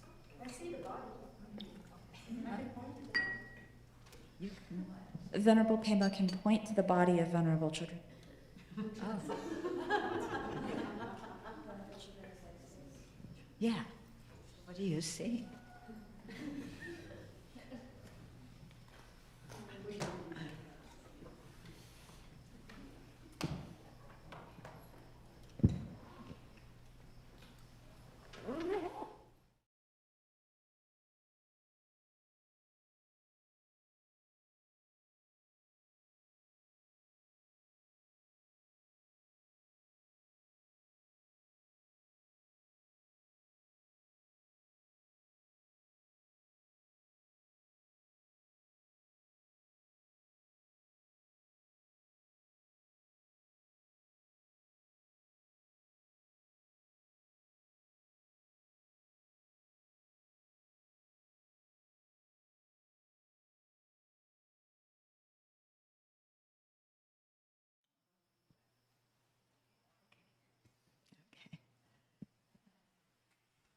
So this was not my idea. This was the idea of somebody else. And to tell you the truth, I have nothing to say. After, you read this, it's like, what can you say? What is there to say? Yeah, because the whole focus of the sutra is how we concretize things through perceiving them, through conceiving them, through giving them words. Yeah, and when we concretize things, then we think it exists objectively out there in some way. And so then we assume that how we perceive things is not only how they exist on the ultimate level, but we believe our conventional conceptions as well. Like, that person is nasty and that person's wonderful. We have all these kind of thoughts and we believe them. Yeah. And if somebody says, don't believe everything you think, we go, whoa, then what in the world am I supposed to do? Who am I? How do I function in the world? And so it's a good question, isn't it? Yeah.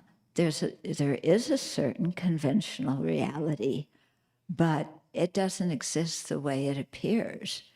When we had a chapter about the illusory appearances, Yeah. Well, from the viewpoint of somebody who's realized emptiness, and, especially from the viewpoint of a Buddha, conventionally these things appear, but they appear as, like magical apparitions, things that are not quite real. And what isn't real about them? Their inherent existence. And what do we believe is real about them? That they exist inherently. Yeah. So the way we perceive things is just totally upside down. Yeah. And then, of course, when we start out with that, then, we create this I that is the center of the universe, and that always has correct assumptions and correct cognitions and correct opinions, and does everything correctly and never makes a mistake. Yeah, we create that kind of I, and then we believe it exists. And then when other people, say, hey, you're a creep, or you don't know what you're doing, or, oh, you're so wonderful, then we don't, we kind of go, what is this? Why should I believe it? Or we do believe it, but then people tell us opposite things. One person tells us we're wonderful, one person calls us a name. So which one are we?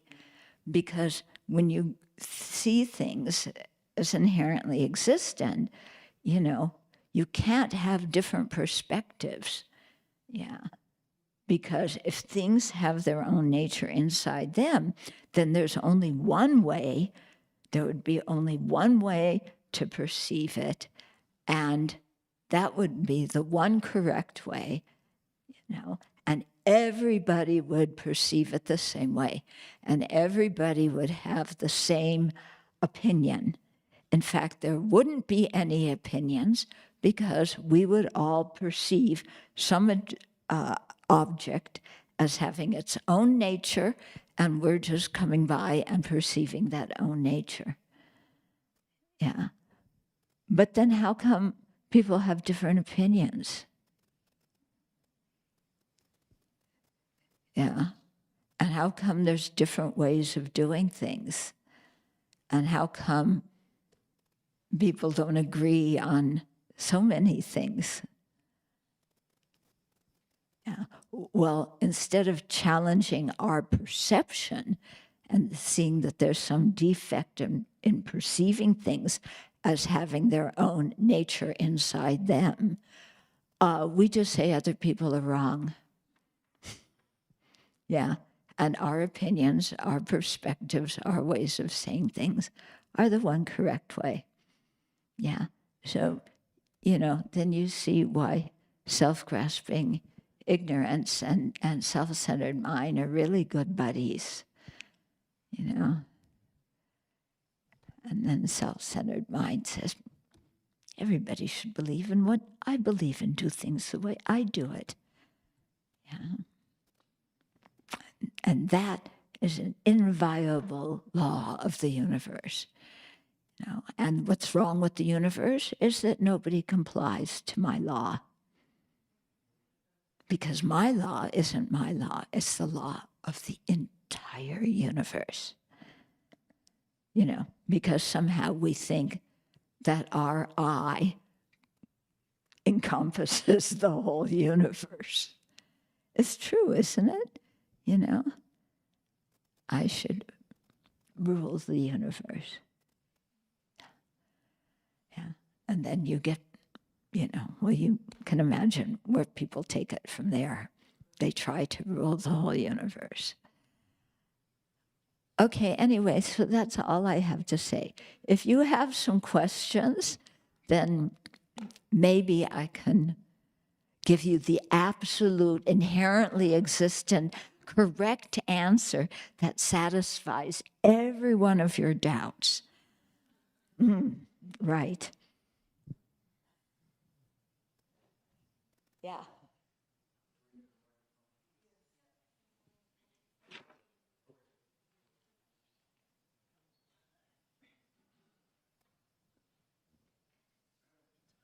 question that came up at lunch. So it talks about bodhisattva great beings, and in some places it seems to be inclusive of a lot of people, and in some places it isn't. And it doesn't seem. It seems like only people who have actually gotten to the top pinnacle of bodhisattvahood. And I'm just wondering, where do people, when he's in this sutra, how inclusive is that bodhisattva great being? Do you see it? Because sometimes he seems like he's talking about a lot of us. Sometimes it's not. Well, I don't know about you. It's not talking about me. I am not a bodhisattva great being. Yeah. Yeah, I don't know that I can answer that. Probably, in some instances it may be talking about all bodhisattvas. In some it may be just the, I don't know. SK, do you know? When you add great beings onto it, because bodhisattva can go anywhere from path of accumulation up to path of meditation, but when you add the great being. Yeah, I found a few places it's very unclear, and it almost just sounds like it could refer to anybody who wishes to attain enlightenment. So, yeah, I'm not able to answer that. Yeah, it's a word, so what it refers to, this is one of the things that we do when we're meditating on emptiness, is you have a word and you ask yourself, what does this word refer to? And you try and find exactly what the thing is that this word refers to. And if things are inherently existent, that word can only refer to one thing, because only one thing can have that inherent nature. Okay? Okay. Yeah?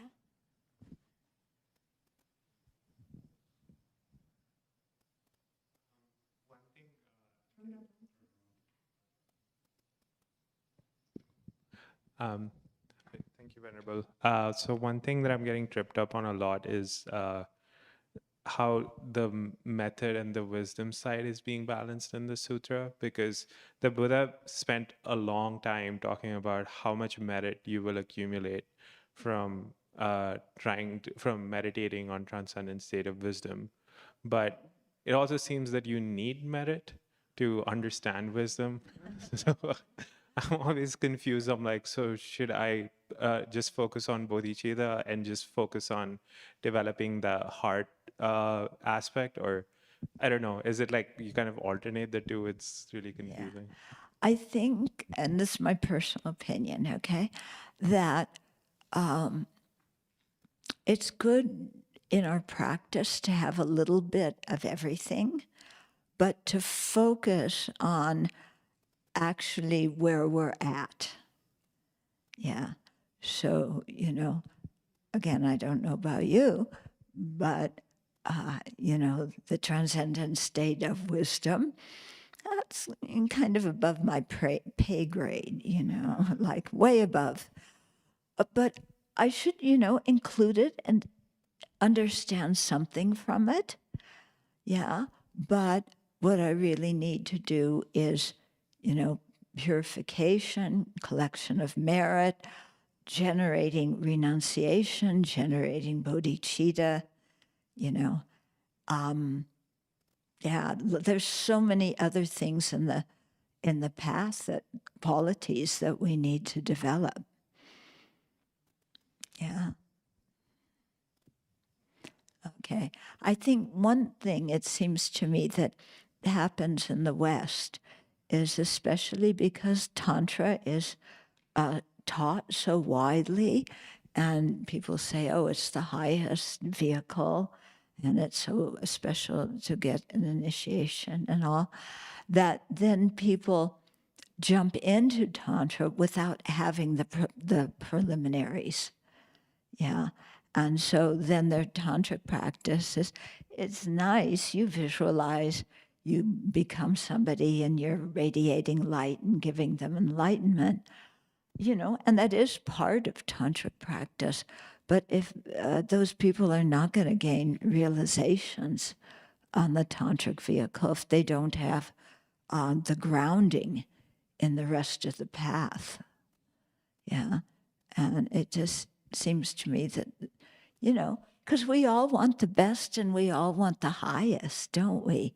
We don't want to be in primary one, or even worse, less kindergarten or nursery school. We want to be among the best people. But, I think at some level, we have to really be honest with where we're at and what we know and what we don't know.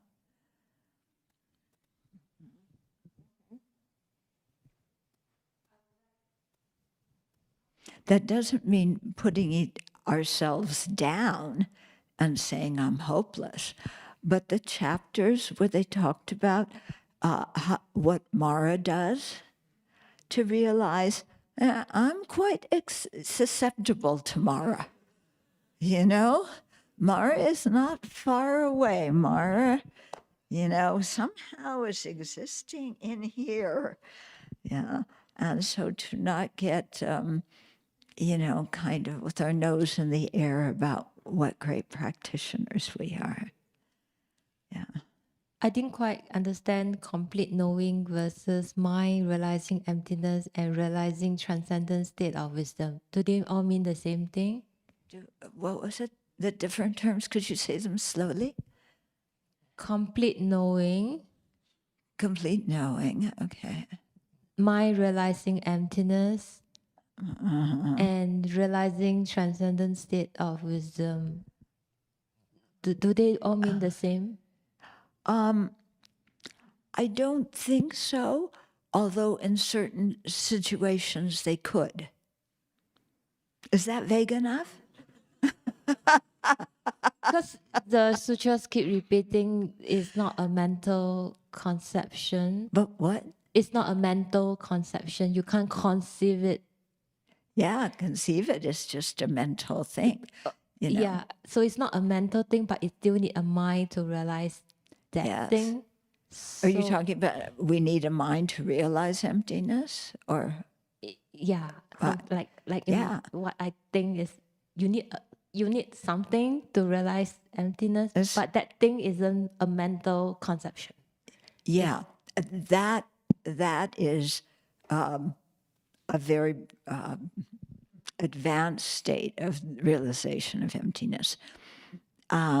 If you look at the progression of mental states, how we get there, we start out with our wrong conceptions. Okay? So we have plentiful wrong conceptions. And then the Dharma starts challenging our wrong conceptions. Yeah. And we start beginning to have doubt about them. So we go from really believing what's incorrect to starting to think, well, maybe, what I'm thinking isn't correct. And then you think about it some more, you purify, you accumulate merit, and then you get to a doubt that says, I think, what I'm thinking is incorrect. Yeah. And then from there, you continue your practice and accumulation, purification. And then you get a correct assumption. So a correct assumption is a conceptual consciousness, that kind of understands something. And there's many, many grades of correct assumption, like there's many grades of a wrong consciousness and many grades of the doubt. But the correct assumption could be, you come to a Dharma class, you hear something, you understand something, nothing really has its own nature. And you say that and it makes sense to you. Of course, as soon as you leave the hall, You want some ice cream, and that ice cream is definitely inherent existent, and you definitely need it. In fact, it's a need, it's not a want, and you're going to suffer tremendously if you don't get it. And, you're still at the stage, you understood something about emptiness, but, it's not very stable, and it's not very deep. So, I think you stay at that level, it seems to me for quite a while, because it involves, when they talk about the different ways that we perceive things that are inaccurate, because at that level, instead of maybe focusing on the absence of the self, the absence of inherent existence, you really start focusing on like the body and the foulness of the body. And you don't like that meditation because your body is beautiful, and you're going to make it more beautiful because you're looking at all those people on TV and all the commercial ads. And if your body is beautiful, then you're really important and you're really something. But the Buddha's telling you that your body is foul, and it consists of all this blood and guts, and and when it's dead, and if you see a corpse, we don't even want to see a corpse of a rat or a mole or anything. We go, bleh. But what about a human body? And what about this thing? Do you think this thing's beyond being a corpse? Yes, because I'm never going to die. Everybody else dies, but somehow I'm not going to. There's that thought, isn't there? That somehow I am not susceptible to aging and death. So not only is my body pure, even my poop is pure. Even my bad breath, my sweat, my pee, my farts, everything is pure. Why? Because it's my body, and that's how I conceptualize it. That's pretty dumb when you think about it, isn't it? But look at how much attachment we have towards our body and towards other people's bodies. No wonder we're confused. What would happen to Hollywood if at least 2 or 3 people there had some notion of the body being foul, And what about, these big things, the one they had recently, the Met Gala. Do you think any of those people think their bodies are foul? No, my body is beautiful. I'm standing on the red carpet and they're taking pictures of me. We don't even realize that. One Dharma center invited me one time to teach about these 4, misconceptions that we have. And I started out with the body is foul. They were not very happy with me. This is the first one. And they were very unhappy with me. And they haven't invited me back since.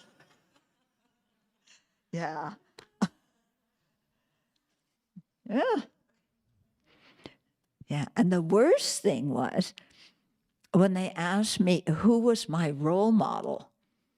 And I said, His Holiness Dalai Lama. He's the person I want to be like. Again, they were not happy with me because I was supposed to say Tara. Because I'm a woman, so I'm supposed to say Tara. And I said, His Holiness Dalai Lama. So for sure, they've never invited me back. Okay. So then, the body is foul. But the body's also aging. Now, again, I don't know about you, but I didn't actually age until I turned 70. You know, before that, I didn't age. The numbers changed, but I didn't age.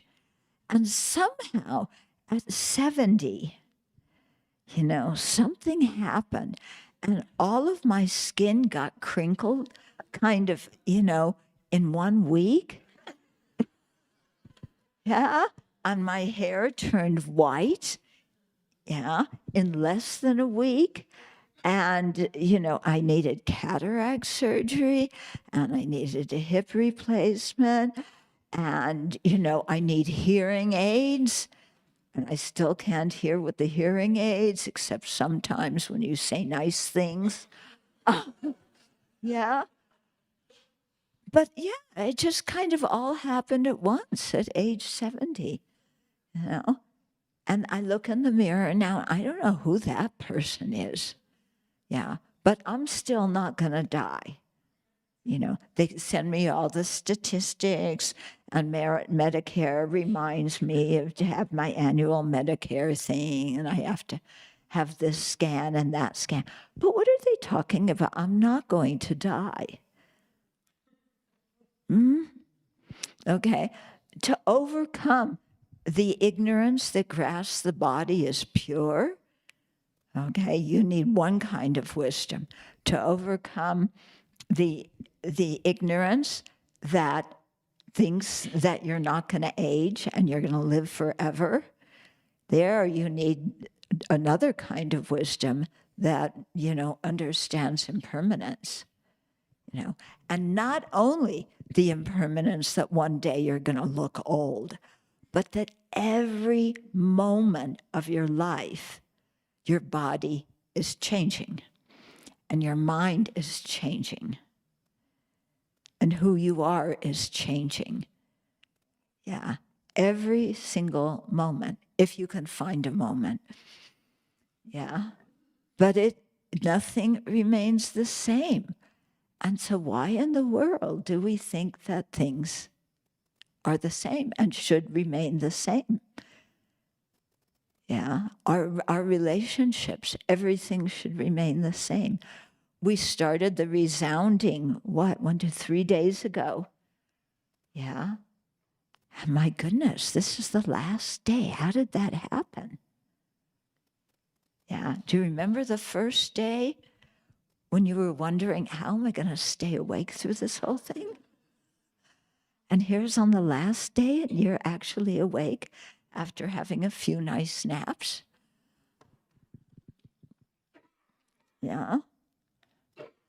So, you know, we have to start with these levels of ignorance, you know, and that are easier to realize, you know, that their falsity than to realize the falsity of the ignorance that grasps at true existence.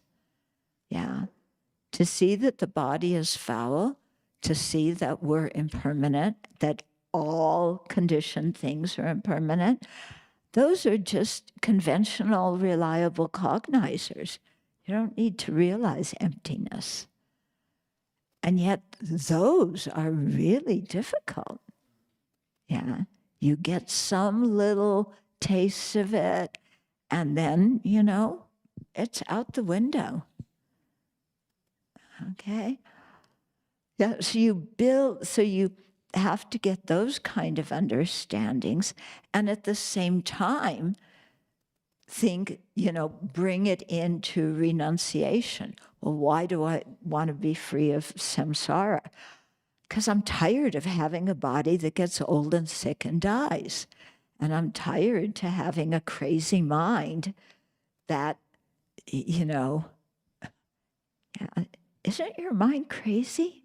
Am I the only nutty one here? Yeah? When you look at what you think, sometimes what we think is just, it's totally crazy. Yeah? Yeah. So, so we have to start chipping away at these kinds of things and see, why do I want to be free of samsara? Because I want to be free of this kind of situation, which is caused by my afflictions and, my polluted karma. And then you generate, some renunciation from samsara. And at the same time, you're generating renunciation for your own samsara. You've already started thinking everybody else is the same. Yeah. So already when you think about yourself, you already are including others. Because if you don't, if you're just thinking about yourself, you're going to wind up on the hearer solitary realizer path, like the Buddha is continually talking about. But if we keep thinking, everybody else is facing the same things. Everybody else is under the control of their afflictions and karma, and all these sentient beings have been kind to me in previous lives. They're kind in this life. They'll be kind in the future. And in fact, if I aspire for full awakening, my awakening depends on all these beings. Because if you leave out one being, you don't have bodhicitta. And without bodhicitta, then there's no awakening. Okay, so you're generating renunciation, you're generating bodhicitta, and at the same time, you keep coming back and thinking, these things do not have their own inherent nature. Yeah. And then you really delve into that more and more and build up your wisdom. So I think a lot of what we're doing in reading the text is we're planting seeds in our consciousness to gain these realizations, and someday we will. But we have to plant the seeds now and think about these things gradually. You have a question?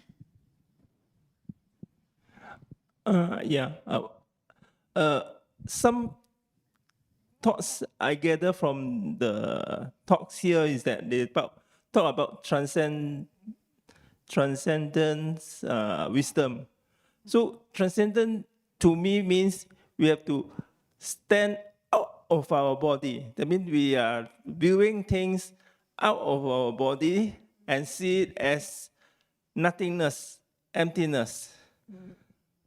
Yeah, I think the transcendent means to overcome our worldly way of looking at things. Yeah, and to see that things have two natures. Yeah, they have an ultimate nature and a conventional nature. Okay, the conventional nature, yeah, they appear truly existent, but they aren't. So they appear like, movies or whatever, magical illusions and things. But when you really examine and ask, what is this? Really, what is this? Then you're examining its ultimate nature.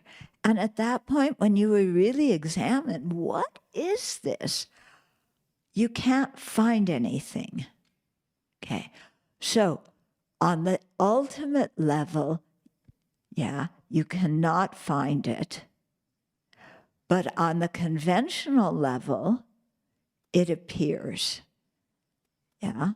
And because we all exist. But the thing is, we don't exist in the way we appear. Okay. Because we all appear like we are unique individuals, right? Are you a unique individual? And there is something here, somewhere. Sometimes it's here, sometimes it's here. It kind of moves around. But something that is really you. Yeah. That when you die, okay, I'll get rid of this body. But the real essence of me will never be destroyed. And that came from the previous life and it's going on to the future life. And that is the real essence of me. Yeah? And you feel that. Yeah? And that's why when somebody says, you jerk, you go, no, not me. You know, instantly you feel attacked. But what is there that is inherently you?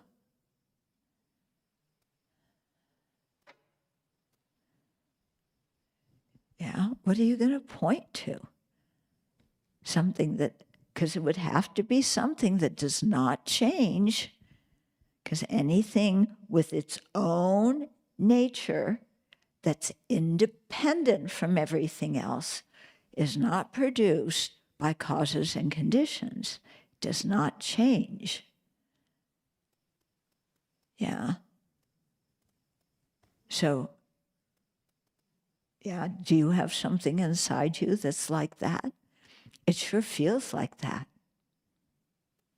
But when you examine it, what could it be?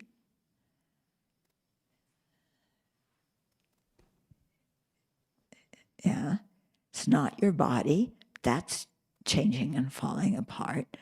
Yeah. Oh, it's my mind, the core of me, my pure values. Yeah, the real purity of my heart, because I have compassion for everybody. You know, you pinpoint something like that, and then you go, yeah, do I have compassion for everybody? Let's try another thing. You know, you know, what can you point to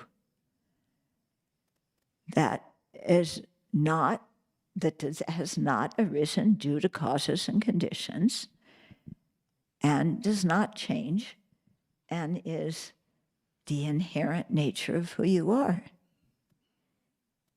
Yeah. Well, when you feel depressed, then you say, oh, there's a self there. I am inherently evil. But there, you start again asking, who?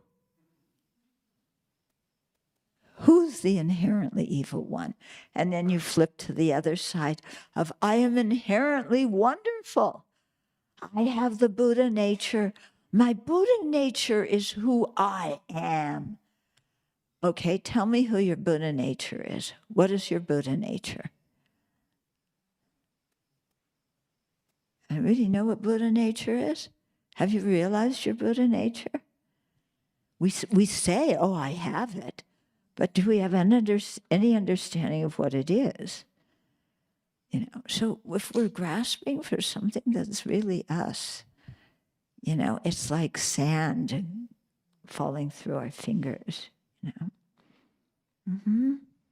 Yeah, talking about this nature, the self, from what I think is, from Buddhism point of view, is the spiritual side.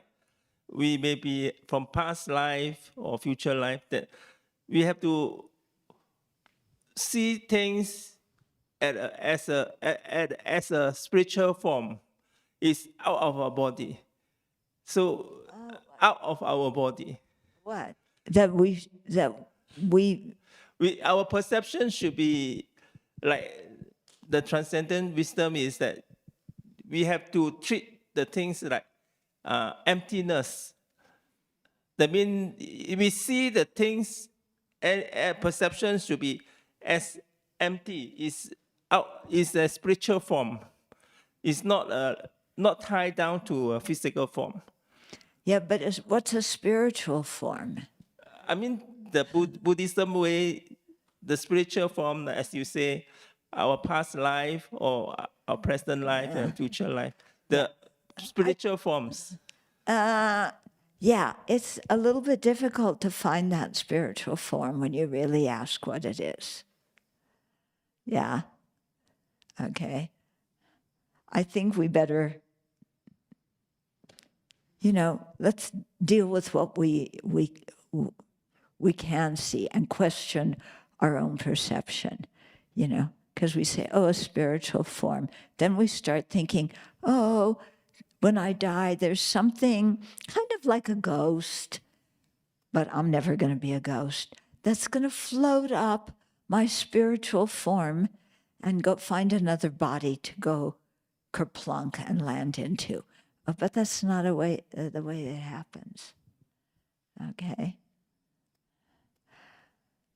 So, we're past 4 o'clock, and we were supposed to end at exactly 4 o'clock because that's what it said in the program, and everybody's expecting that, and here I am going on and on and on. So let's dedicate again. Due to this merit, may we soon attain the awakened state of Guru Buddha, that we may be able to liberate all sentient beings from their suffering. May the precious Bodhima, not yet born, arise and grow. May that born have no decline, but increase forevermore.